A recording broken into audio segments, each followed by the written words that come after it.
हंगामा, तोड़फोड़, आंसू गैस के गोले, पानी की बौछार और फायरिंग की तस्वीरें। पड़ोसी देश नेपाल से ये तस्वीरें सामने आई हैं, जहां पर युवा सड़कों पर हैं। मामला है भ्रष्टाचार और साथ ही साथ सोशल मीडिया बैन का, जिसके बाद युवा प्रदर्शनकारी भड़क गए। काठमांडू की सड़कों पर युवाओं का सैलाब दिखा। हजारों प्रदर्शनकारी संसद भवन परिसर में घुस गए। हालात ये हो गए कि सेना को मोर्चा संभालना पड़ा।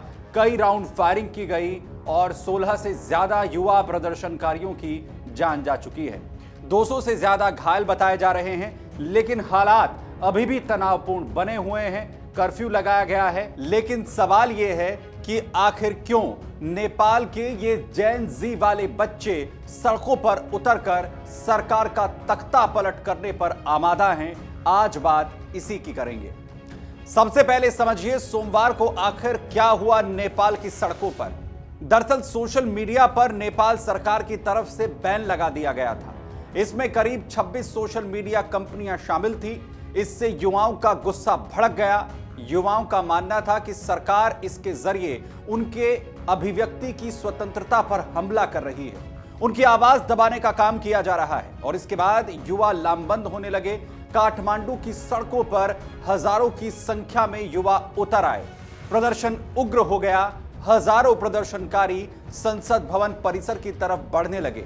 कई प्रदर्शनकारी संसद भवन में घुस गए। रिपोर्ट्स की माने तो सेना को प्रदर्शनकारियों को हटाने के लिए कई राउंड फायरिंग करने पड़े।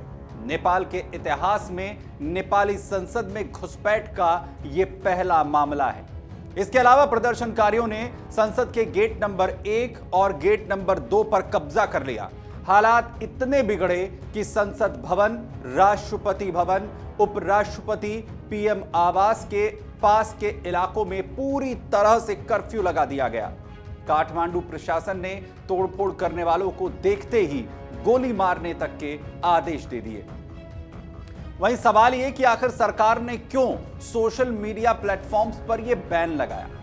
दरअसल नेपाल की सुप्रीम कोर्ट ने अगस्त में एक महत्वपूर्ण आदेश जारी किया था। इसमें कहा गया था कि सभी विदेशी सोशल मीडिया प्लेटफॉर्म्स को नेपाल में संचालन के लिए अनिवार्य रूप से पंजीकरण यानी रजिस्ट्रेशन कराना होगा और स्थानीय यानी नेपाल के नियमों का पालन करना होगा।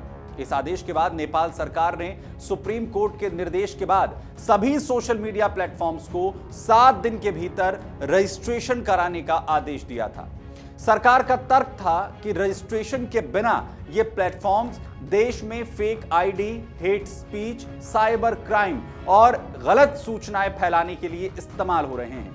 वहीं समय सीमा के भीतर रजिस्ट्रेशन नहीं कराने पर सरकार ने 4 सितंबर को 26 सोशल मीडिया प्लेटफॉर्म्स पर बैन लगा दिया।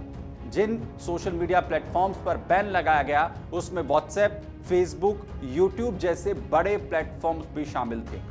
इसके अलावा टिकटॉक और वाइबर जैसे चाइनीज प्लेटफॉर्म्स पर बैन नहीं लगाया गया, क्योंकि वक्त रहते यानी 7 दिन के वक्त के अंदर इन कंपनी ने रजिस्ट्रेशन करवा लिया था। लेकिन अब सवाल यह था कि जो 7 दिन का वक्त दिया गया था उसमें कंपनी की तरफ से आखिर क्यों रजिस्ट्रेशन नहीं करवाया गया।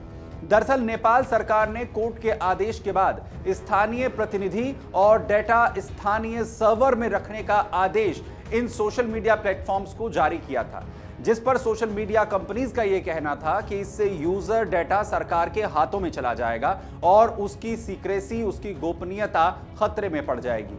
वहीं नेपाल सरकार का यह भी कहना था कि सोशल मीडिया कंपनीज को हेट स्पीच और फर्जी खबरें हटाने के लिए स्थानीय नेपाल के कानूनों का पालन करना होगा।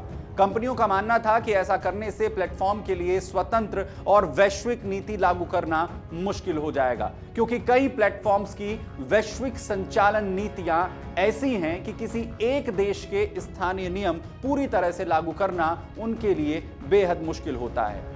इस वजह से चाहे फेसबुक की बात करें या एक्स प्लेटफॉर्म की बात हो, यूट्यूब की बात हो या फिर व्हाट्सएप की, इन तमाम कंपनीज ने नेपाल में रजिस्ट्रेशन कराने से इनकार कर दिया, जिसके कारण नेपाल सरकार ने इन तमाम प्लेटफॉर्म्स को ब्लॉक कर दिया। इसी के बाद यह आंदोलन भड़क गया। वहीं इस आंदोलन को नेपाल के सेलिब्रिटीज का भी सपोर्ट मिल रहा है, जिनका कहना है कि आज का नेपाली युवा सड़कों पर उतरना जानता है, सवाल पूछना जानता है। अब नेताओं को अपनी गलती के लिए युवाओं को जवाब देना होगा। वहीं दूसरी तरफ हालात को देखते हुए नेपाल में राष्ट्रीय सुरक्षा परिषद की बैठक बुलाई गई। ये बैठक प्रधानमंत्री आवास में बुलाई गई है, जहां पर सुरक्षा परिषद के अध्यक्ष खुद प्रधानमंत्री केपी शर्मा ओली हैं। वहीं हालात बिगड़ने के बाद सोशल मीडिया से बैन के फैसले से बैन का जो फैसला है वो वापस लेने की जानकारी भी सामने आई।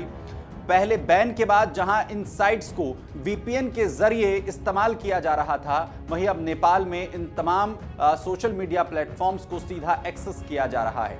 हालांकि सरकार ने अभी तक इसे लेकर कोई आधिकारिक जानकारी साझा नहीं की है।